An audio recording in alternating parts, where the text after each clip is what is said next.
que assim, nessa amostra, eu acho que não tem nenhum país com dívida nula, né? Mas assim, a ideia é que os países com dívida menor crescem mais rápido. E à medida que a dívida vai aumentando, isso vai se tornando um freio para essa que é a mensagem está passando.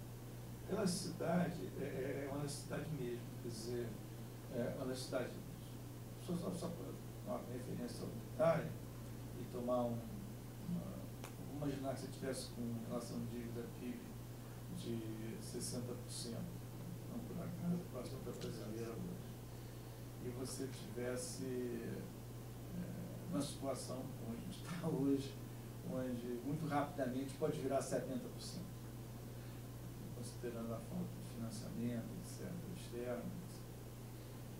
Isso significa um aumento de 10 pontos percentuais na relação dívida-PIB. Só para completar. Então, a necessidade unitária que indica, né, que a taxa de crescimento que decresceria em 10 pontos percentuais. Mas não em 10, você tem que calcular qual o crescimento percentual e 10 pontos representam os 60, que é, sei lá... 20%. 20% seria 20%. A necessidade unitária implicaria uma queda de 20% na taxa de crescimento. Na taxa de crescimento. Estava, do PIB per capita, no caso do Brasil, por acaso eu sei de cabeça, estava em 1,7% antes dessa recente crise, ao ano.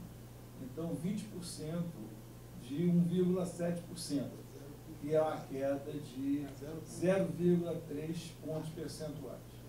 No caso, só fazer um exercício, a aplicação daquela cidade ao caso do Brasil no momento. 10% de aumento na dívida, 0,3 pontos percentuais a menos na taxa de crescimento, números próximos ao do Brasil atualmente. Acho que o ponto aqui importante é a diferença entre curto e longo prazo. Quer dizer, a longo prazo, a dívida acaba sendo uma representação da soma dos déficits passados. É uma consequência da soma dos déficits passados. Então, o déficit, na hora que você faz, ele estimula o crescimento, só que aquilo vai lhe trazer uma carga a ser carregada no futuro que vai reduzir o crescimento futuro. Então, a mensagem é essa, é que você pode fazer a dívida se for uma coisa assim, transitória, para superar uma dificuldade imediata. Você tem que ter consciência que isso usado de maneira continuada, como é no Brasil, há 30 anos que a gente faz dívida de maneira continuada, para poder não enfrenta o problema do déficit público de frente, e isso vai reduzir o crescimento. De fato, está. Quer dizer, a mensagem aí, que talvez muita dificuldade. Quer dizer, hoje no Brasil ninguém imagina crescer muito rapidamente. Crescer a 2%, 3% já está ótimo, no agregado. No PIB per capita, isso é mais ou menos 1,5%, 2%, sei lá. Quer dizer, há 20 anos atrás, sabe, isso aí era crescimento muito baixo, crescimento baixo. O ponto é o seguinte, quer dizer, que na realidade acho que é igual a situações que você vai empurrando o problema para a barriga, só que chega um momento que aquele problema cobra o seu preço. Acho que a mensagem assim, definitiva é essa daí. E a medida aí, a demonstração empírica é um perigo. Eu respondi, ela atendeu aí isso? Atendeu, depois eu queria só acrescentar. Atendeu bem. Eu queria fazer uma pergunta para o Sérgio. Eu achei interessante o seu método de estimação lá bayesiano, porque você assumiu a distribuição uniforme, você disse para todos os parâmetros, dizendo que isso aí talvez pudesse ser um método mais rigoroso, né? Bom, eu já vi algumas críticas a essa estratégia, porque a essência da estimação bayesiana é que você tem alguma crença sobre aquele parâmetro, consequentemente uma praia, que você atualiza com base em informações da realidade. Se você está assumindo uma distribuição uniforme, essencialmente você está dizendo que não tem crença nenhuma, talvez, sobre aquele parâmetro. queria saber se isso aí não comprometeria um pouco a sua estratégia de identificação e se você chegou a tentar assumir alguma prior específica, pelo menos para alguns parâmetros que são mais ou menos já consolidados na literatura, se isso aí mudaria muito os resultados. É bastante interessante, realmente parece uma certa coisa contraditória. Eu estou bayesiano, mas eu estou usando uma prior que não tem informação. Tem informação, na verdade, a distribuição uniforme tem informação. A distribuição que ela não é sem informação, ela tem certa informaçãozinha. Mas isso aí é só questão de tecnicidade, não vou falar. Sim, eu também tentei estimar com outra curvatura nas minhas priors. Na verdade, quem está habituado com esse tipo de análise sabe que o único efeito quando você bota com uma curvatura nas priors é você vai acabar puxando um pouco da sua posterior com a curvatura da prior. Então eu posso, na verdade, empurrar para lá ou para cá da sua posterior. Quando eu não ponho nenhuma curvatura na minha prior, na verdade, tudo que eu estou vendo ali é somente a informação que tem na minha função de verossimilhança. Na verdade, a função de verossimilhança que eu quero testar. E não, isso não afeta, na verdade, a estimação, na verdade. Eu estou indo para, eu queria capturar e testar para ver se a função de verossimilhança tinha informação para todos os parâmetros. Na verdade, eu vejo que quando o modelo desagregado como o meu tem informação para todos os parâmetros. Na verdade, isso não acontece quando eu tenho um modelo agregado. Na verdade, o contrafactual não está nessa minha apresentação, mas está no final. Eu tinha um modelo exatamente parecido, mas forçamos os setores serem exatamente iguais, ou seja, eu tenho modelo agregado. Quando eu tenho modelo agregado, eu não tenho essa situação. Na verdade, eu vejo que os parâmetros estimados, eles oscilam em torno de todo o suporte, ou seja, eu tenho muito pouca informação para estimar os parâmetros quando eu tenho modelo agregado, e isso não acontece quando eu tenho modelo agregado. Eu consigo fazer um pinpoint muito mais preciso da distribuição. Outra crítica, que não é uma crítica que você fez, mas eu já vi outras críticas fazendo que são muito parecidas com o que você fez, é o seguinte: se eu não tenho, se minha prior é totalmente flat, ou seja, o que eu estou chamando somente a informação para a likelihood, qual a diferença dessa abordagem em relação ao método de máxima verossimilhança simples, que todo mundo conhece? Nesse caso aqui seria numérico, mas qual seria a diferença? A diferença é pela distribuição da likelihood, que pelo que você viu aqui, algumas distribuições não parecem serem gaussianas. E uma estimação simples com máxima verossimilhança, você assume que você faz uma aproximação gaussiana em torno da moda, ou seja, aproxima o log da verossimilhança por uma parábola e faz a diferença a partir daí. Quando você tem a superfície, como eu mostrei para vocês, que existe um pico mais, parece assimétrico, ou com caudas mais largas, a estimação de verossimilhança não ficam boas. Você vai acabar viesando os intervalos de conflito. Nesse caso aqui, eu não estou trabalhando porque estou capturando toda a informação, na verdade, toda a informação que eu tenho está na verossimilhança. Eu podia falar, cara, eu tenho as priors em relação a todos os parâmetros, você também tem suas priors. Alguma prior que no começo da referência eu achei estranho é o fato de que a minha inferência do grau de rigidez nominal sobre o serviço é muito baixo. Não sei quem está familiarizado com esse setor, eu mostrei para vocês que a moda deu em torno de 40%, na verdade, o que se estima no modelos agregados tradicionais é em torno de 75%. Na verdade, eu só consegui, vou próximo disso, no setor de manufatura, no setor de serviço não consegui esse valor, eu tive muito baixo. Então, no começo, na verdade, realmente, eu tentei. Pode ser que o problema seja na minha inferência. Eu botei uma prior mais apertada para a rigidez de preço dos setores para puxar na direção de 75, mas eu pensei assim, não é um comportamento científico isso, né?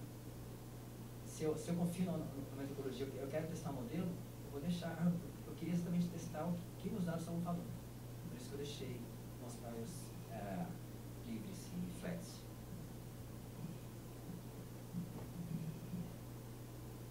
Bom, minha pergunta é para o professor Otávio Tourinho, e vai um pouco na linha dos comentários anteriores. Existe, né, uma literatura de crescimento que mostra que o crescimento, a teoria neoclássica de crescimento prevê uma convergência das taxas de crescimento, todo mundo converge, mas que empiricamente que se observa é a convergência em clusters, né? Países semelhantes convergem para a mesma taxa de crescimento, de steady state, mas elas elas são diferentes entre os clusters, né? Então, por isso que talvez é pertinente na pergunta de que talvez países que têm características diferentes poderiam ter impactos diferentes da dívida sobre o crescimento, né? Será que a gente poderia separar em clusters também e tentar ver se há empiricamente diferença no impacto do endividamento sobre o crescimento?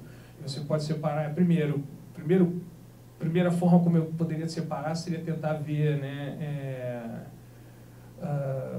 pelo nível de desenvolvimento, né, regiões do mundo, né, África subsaariana, América Latina, Europa e assim por diante.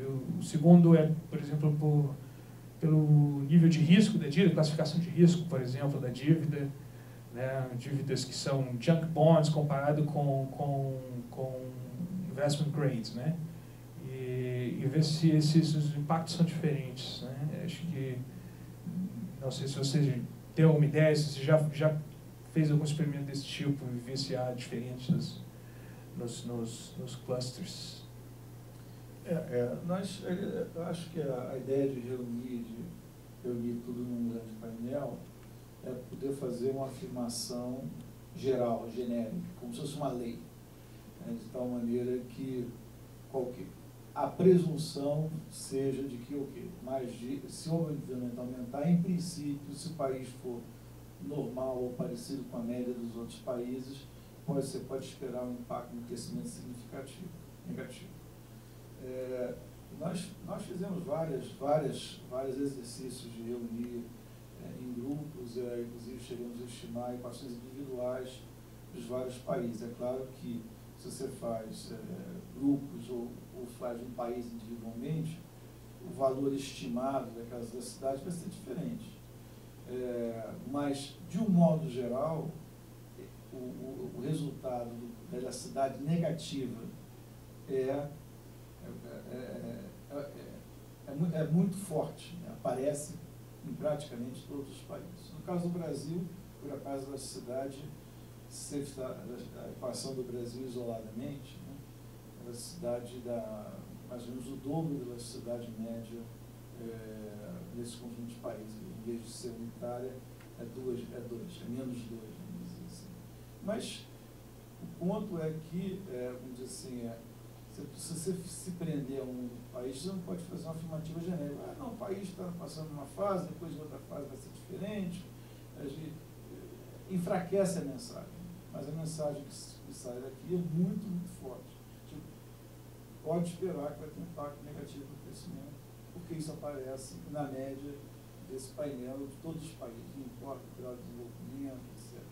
Agora, evidentemente, que se você separar, você vai encontrar diferentes estimativas para essa elasticidade e as outras elasticidades também.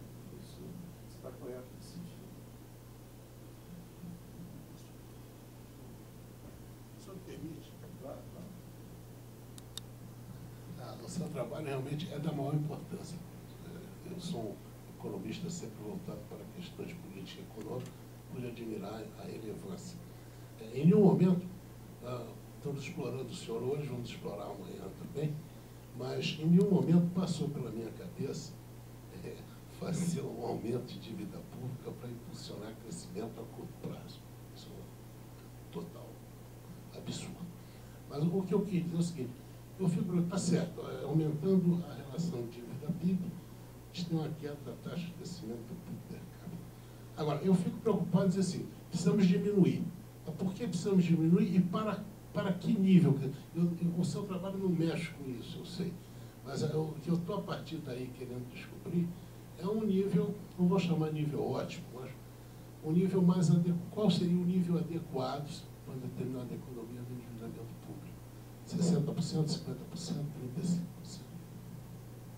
Desculpa a pergunta também. Não, eu acho que é totalmente válido, não tem dúvida.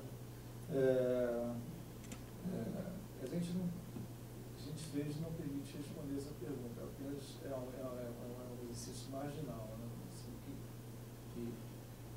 na realidade, a resposta a isso aí, sabe, precisaria pegar aquela versão do modelo estendido, né?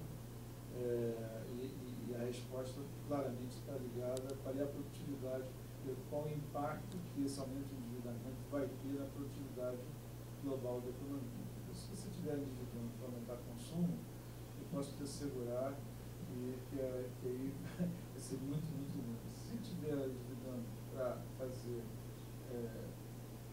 investimentos que vão aumentar a produtividade da economia, seja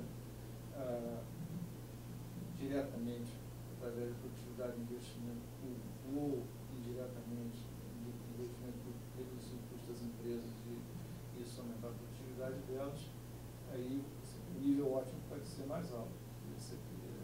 Agora, para um dado país, na margem, o impacto no longo prazo, também no longo prazo, vai ser negativo, porque, na realidade, isso é um absurdo econômico. Então, embutido aí está também a história, vamos dizer assim. E a história do Brasil é que o regime fiscal brasileiro, a menos que alguém assim, pelo menos todos os artigos que eu vejo em literatura, é spend and tax. Você gasta, faz lá os gastos, depois vai lá e tributa. Bom, com essa história, então você não pode ter esse resultado positivo. Você vai e gasta, geralmente é para aumentar consumo, a menos do período lá do segundo PND, mas fora isso é spend mesmo, né? E isso não está aumentando a produtividade. Isso está embutido na equação.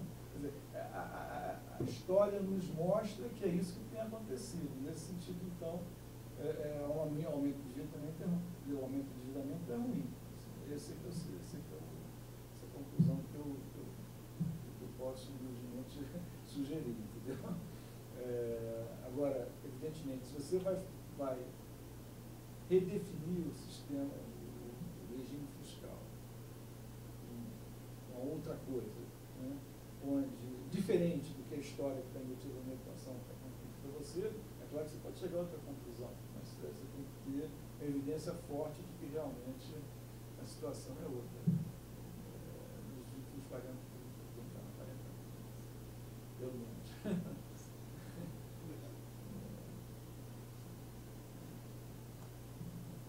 Se não tiver outra pergunta, então vamos encerrar as atividades por hoje. Somente lembrando que amanhã, às 10 da manhã, teremos a nossa mesa de debate com o título Desafios Econômicos Brasileiros, onde todos os nossos palestrantes estarão aqui discutindo as problemáticas correntes que o país está passando.